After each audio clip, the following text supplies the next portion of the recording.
Saya pernah ceritakan itu di buku Muhasabah Cinta, menghadirkan surga dalam rumah tangga. Ada teman saya namanya Khadijah.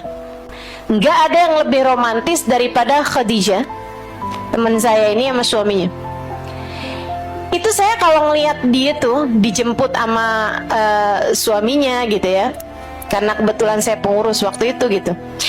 Jadi tuh suaminya tuh bahasanya ngomongnya tuh halus banget sama dia. Terus nanti tuh begitu dia keluar dari Daruz Zahra gitu, dijemput sama suaminya nih, barang-barang dia tuh langsung diambil sama suaminya. Kayak dia nggak boleh banget gitu bawa barang gitu, padahal palingan kitab gitu kan, mungkin dia jajan gitu. Pokoknya tuh langsung disamber gitu sama suaminya, nggak bolehin bawa barang berat. Sampai saya kalau ngeliatin gitu kan, saya pernah tuh lagi di kamar gitu, saya lagi nyetrika baju tuh, saya sama ada Khadijah lagi nyetrika gitu kan. Saya bilang sama dia gitu, Khadijah, saya suka liatin suami kamu tuh loh, kayak baik banget sama kamu. Saya sampai pernah bilang gitu, nih Khadijah nih kayak kurang digendong doang nih sama lakinya nih. Kayaknya kalau boleh bini digendongin gitu, kayaknya digendong mulu udah sama lakinya gitu. Saya bilang kayak gitu. Terus dia bilang kayak gini, iya tuh emang baik banget dah. Terus dia cerita lagi nih si Khadijah, untung saya tidak memutuskan sesuatu yang berbeda, kalau enggak saya pasti bakalan nyesel. Dia bilang gitu. Saya bilang emang berbeda gimana Khadijah?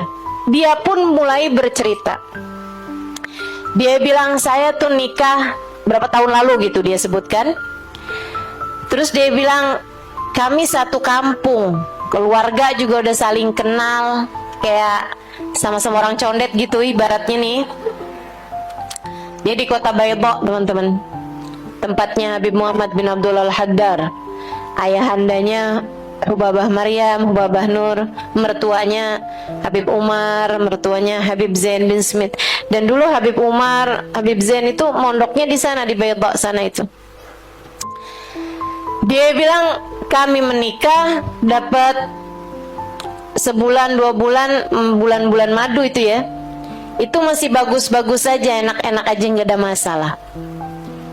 Dia bilang tapi mulai kayak setengah tahun gitu dari pernikahan, rumah tangga kami mulai sepertinya sedang diuji. Dia bilang dapat 6 bulan pernikahan, suami saya mulai jadwalnya berubah. Biasanya tuh kalau dia keluar, dia punya toko gitu, keluar pagi nih kerja gitu, ntar siangan itu dia pulang sholat duhur jamaah, makan di rumah, habis itu dia berangkat lagi gitu. Dia bilang ini mulai berantakan, mulain kadang maghrib belum ada di rumah gitu, kadang-kadang isya aja juga belum pulang, mukanya mulai kelihatan suram. Saya tanyain, dia selalu bilang nggak ada apa-apa kok. Nah teman-teman sekalian sekalian yang saya muliakan, jadi nih si suaminya Khadijah ini gitu nggak mau cerita, karena dia pikir daripada saya nyusahin hati istri saya gitu, dia nggak cerita. Dia bilang tambah lama nih tambah berantakan nih, kayaknya sholat juga nih yang asalnya dia laksanakan dengan berjamaah gitu, kayaknya mulai berantakan nih sholatnya nih. Ntar pulang belum sholat, dia pun sholat di akhir-akhir waktu gitu. Saya ngeliatinnya nih, kenapa nih orang? Rupanya dia terlilit hutang. Bukan mah pinjol juga sih. Jadi akhirnya dia urusannya ini gagal gitu, mau ambil satu project mungkin gitu ya, mau jualan atau mau apa gitu, ternyata mau bisnis lah gitu, ternyata bisnisnya gagal, diambil hutang sana, dia pun juga nggak berhasil lagi, gali lubang tutup lubang, mulain tuh ribet tuh. Bulan ke-7, bulan ke-8, Dia bilang sampai satu hari ketika dia mulain tuh sering-sering pulang malam, saya liatin aja nih kenapa nih orang. Saya tanyain juga nggak jawab. Saya coba cari tahu, dia juga kadang marah kalau ditanyain. Udah sih, udah nggak usah tanya-tanya gitu, udah kamu ini aja gitu kan. Jadi nggak enak kan juga. Sampai akhirnya dia bilang ujian itu pun terjadi. Satu malam dia buka pintu dalam keadaan udah larut malam, saya kebangun.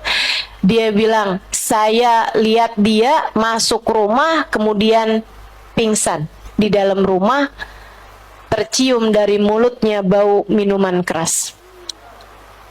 Dia bilang, saya nggak tahu di tempat kamu gimana Halimah, tapi di tempat saya jangankan orang minum khamr, orang merokok aja dianggap sebagai aib bagi seorang laki-laki. Kayak udah kriminal gitu.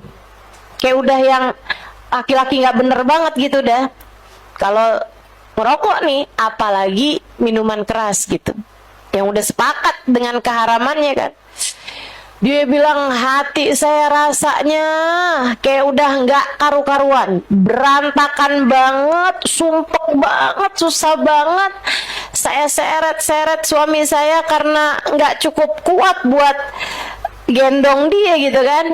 Dia bilang saya seret-seret sampai saya naikin dia di atas tempat tidur gitu dengan susah payah. Saya pun tungguin dia dengan linangan air mata. Saya sedih banget lihat keadaan suami saya seperti itu. Dia bilang sampai waktunya subuh saya bangunin dia nggak bangun. Berapa menit kemudian saya bangunin lagi, dia nggak bangun.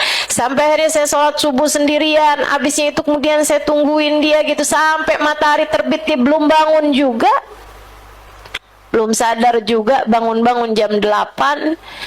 Dia kemudian sholat subuh dengan kunut yang dijemur. Saya nangis depan dia, saya bilang, kamu kenapa? Dia seperti tetap enggan bercerita, tapi saya tetap tanya sama dia, kamu kenapa? Saya istrimu, saya berhak tahu apa yang terjadi sama kamu. Dia pun mulai bercerita bahwa urusan bisnisnya sedang tidak baik-baik aja. Tapi dia bilang, tapi nggak apa-apa kok, nanti semuanya akan dapat saya selesaikan. Laki-laki, gengsinya kan tinggi. Saya kira itu adalah malam paling gelap dalam hidup saya. Ternyata itu baru awalnya. Besok-besoknya tambah berat lagi. Dia mulai berjudi. Dan judi mana yang bisa menghasilkan? Mulailah kami menjual barang-barang di dalam rumah. Mulailah perhiasan terjualkan satu demi satu. Barang-barang mulai pada habis. Sementara hutang dia bukan juga berkurang, malah semakin hari semakin bertambah. Dia bilang keadaan pun menjadi semakin runyam. Dia semakin jarang pulang ke rumah. Kadang pulang pagi, kadang nggak pulang juga. Dia bilang kalau saya tanya dia malah marah-marah.